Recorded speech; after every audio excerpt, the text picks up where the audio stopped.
Hey guys, what's going on? Welcome back. This is Curtis, C3 Garage Media, here with my turbo Lexus IS300. Just a quick recap where we are to today. So I have my 04 Lexus IS300 that I purchased a little over a year and a half ago. I've put the CX Racing GT35 turbo kit on here. I have a Deechworks 550cc set of injectors. In my last video, we just installed the fuel return system and regulator. I have a Deechworks 340 LPH pump in the back, as well as a Center Force Stage 2 dual friction clutch and a Fidanza lightened flywheel. I use this car for drifting mainly, but I do some road course and some drag racing with it. But today's a pretty exciting day. So if we look down underneath the vehicle, we got the BC Racing BR Series coilovers, which have been quite phenomenal, honestly, up to this point. But one of my biggest issues when I drift this car is it's just super snap steery, and it does not have very much stock angle. So today we are going to be installing the Figs Engineering RCA Knuckles. So what these are a modification to the rear geometry of the steering knuckle. It utilizes GS300 outer tie rods and these really well crafted, laser cut, meticulously welded, very well built knuckles. So this is my first attempt at a steering modification of any kind. So come with me, guys, watch what we're gonna do, and we'll learn together. So here we go. Okay, so we're under the vehicle right now. I'm on the driver's side. And the first thing I'm going to do is I'm going to remove the factory outer tie rod. To do that, we need to remove this cotter pin and this castle nut. Also, to try to keep my steering geometry as close to aligned as possible, I'm going to mark with some tape where the factory tie rod is currently tightened to, and we'll go ahead and we will unscrew and get this thing off. So what I've done to get ready is I have pulled off the brake and rotor. I did that mainly just to make it easier to get to, as well, so I could tap this tie rod end link out from the top, because it was in there pretty tight. So a couple taps of the hammer on the side of it and a couple taps to the top pulled it right off. So now what I'm going to do, I have the tie rod marked. I'm going to go ahead and loosen this nut and unscrew the tie rod, trying to leave this and this exactly where it's at. So that's my next step. I have the outer tie rod link off. You can see that the IS and GS are very different. Here's my factory IS, and here's that GS. You can see quite a bit more length and a little bit more Ackerman to it. Coming underneath now, you can see that we have the, sorry, that light's kind of bright. We have the tie rod disconnected here. Have the end link off the tie rod. Next, we're going to go ahead and remove the cotter pin and then the castle nut at the bottom of the knuckle. So after I removed the tie rod, I went ahead, the tie rod end link, went ahead and removed the castle nut here from the bottom and the cotter pin, obviously.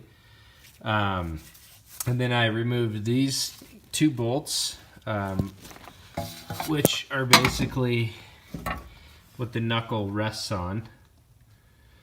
This front one was a bitch. It was so seized.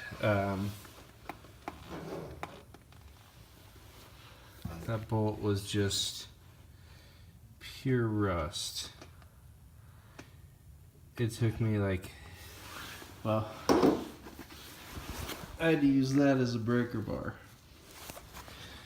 Anyway, got that off, and then, you know, you can just kind of pull the knuckle aside. Try not to put too much tension on your wheel speed sensor. And then now what I need to do is just give this some love on the bottom and then underneath, and we'll go ahead and we'll pull this out. So this is what it looks like with the lower steering knuckle removed, or steering arm removed. Had to kind of trash this bushing in order to get it out of here. It was not coming out easy. I actually had to go and rent a ball joint puller, so had to get that in there and pop that out. So now let's go ahead and get everything cleaned up, and then we can go ahead and start fitting our new Figs arms. Okay guys, so we got the Figs knuckle in place right now. You can see it does offset the rear knuckle. Looks like it gives it quite a bit more camber. I think Mike Figs was saying 2 degrees more camber. And got all the Allen hardware secured, tightened to 85 foot-pound. So now we're going to go ahead and connect the new GS300 tie rod. Alright, so I'm just working on the passenger side now of the Figs knuckle install. And again, this is going so much easier now that I have the correct tool. This helped separate not only the tie rod ends super quick, but it's making quick work of separating the knuckle here. So I'm going to go ahead and give it a few more whacks.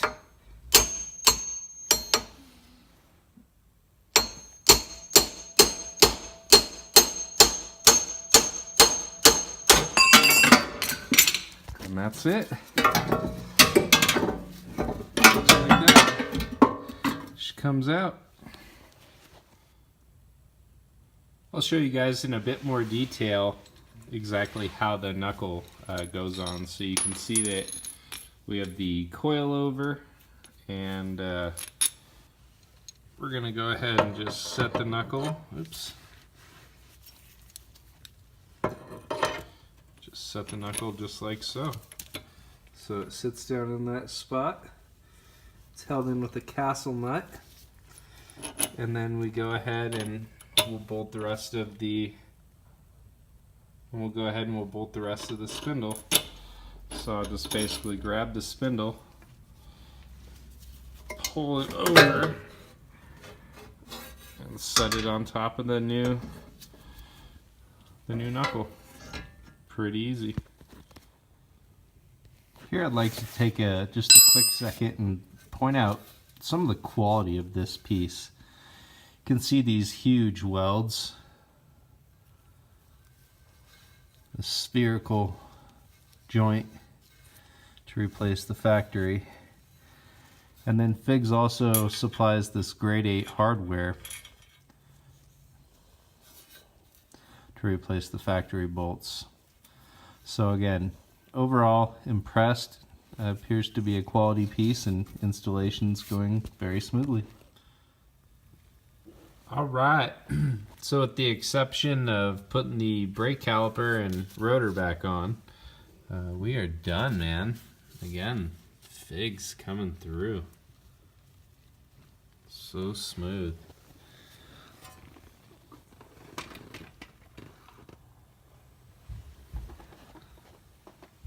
Alright, so we're going to go ahead and unwire the... oh, by the way, when you take your brake caliper off, it's a good idea to go ahead and support it on some wire or something so it's not hanging from the brake line. Alright, we'll see you soon. Okay, here's a look at the amount of angle we got with the Figs knuckles. Let's see in there. Actually, that's definitely more angle than the car can handle.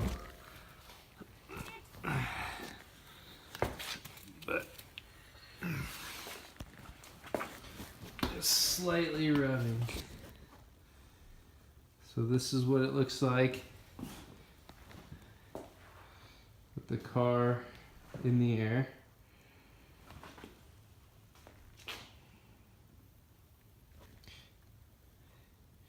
May not look like a lot, but it's a lot. It's way more than factory.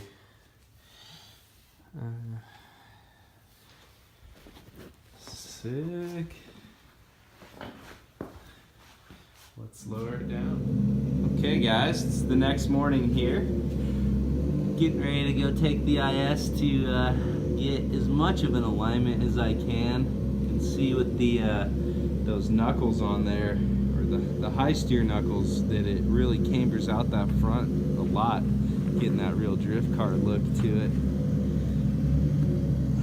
Hopefully these will work pretty nicely. Let's see what kind of alignment specs we can get on this thing. Not bad for me eyeballing the alignment, so I'm relatively straight right now. Actually drives pretty good without even having the alignment done. Sick. Okay, so here's a look at the angle that we got with the Figs Hysteer knuckles. If you look down in the wheel wells, you can see them right there. Just came back from getting it aligned. Gonna go ahead and work on getting something to clear these up a little bit. Looks pretty sick. So let's check out what we got over on this side. It's a pretty good angle.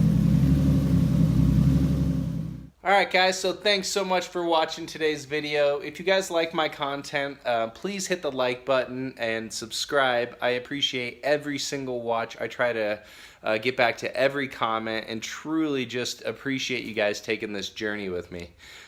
So again, in today's episode, you saw us install the Figs knuckles. So hopefully going to test that out this weekend, Saturday, March 9th at IMI Motorsports for Yankees Oku Open Drift Day. So I have 8 tires to kill. Going to see how it does with the new wheels and tires and angle, and got my fuel under control.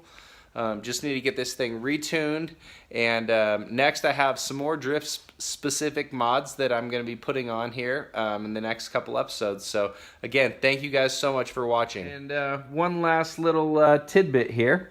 So the CX Racing kit comes with this just jank ass cheap, I don't know, China made filter, and for the longest time I have wanted to get rid of that. So today I am gonna go ahead and put an actual K&N filter on there. I wanted to get one of those AM dry fit filters, but they're so expensive, and honestly I just didn't have time. So I picked this up at my hardware store, and gonna go ahead and put this on. So you can see that the filter that the CX Racing kit comes with is really just, it's cheap, you know. I mean, it's just poorly glued together. You can see it's coming apart.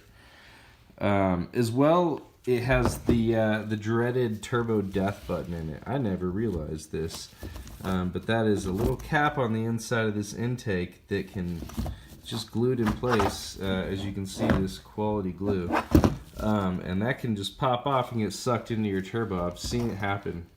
So I'm glad I caught that before it destroyed it. So just in the process of putting the K&N in. I think the K&N will just look a lot better as well. A little more quality. So gonna go ahead and finish off this little one.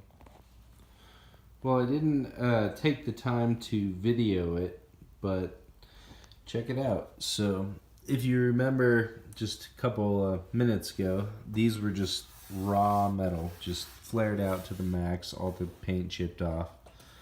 You know, I don't really want this to be perfect. It's a drift car, obviously.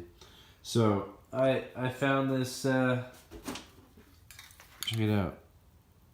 It's a peelable rubber coating, graphite, almost the same exact color as the car. I mean, other than like a sheen difference, it's crazy close. So kind of makes the flares look cool, and yeah, so that'll work. That's it for today, folks. C3. We're out.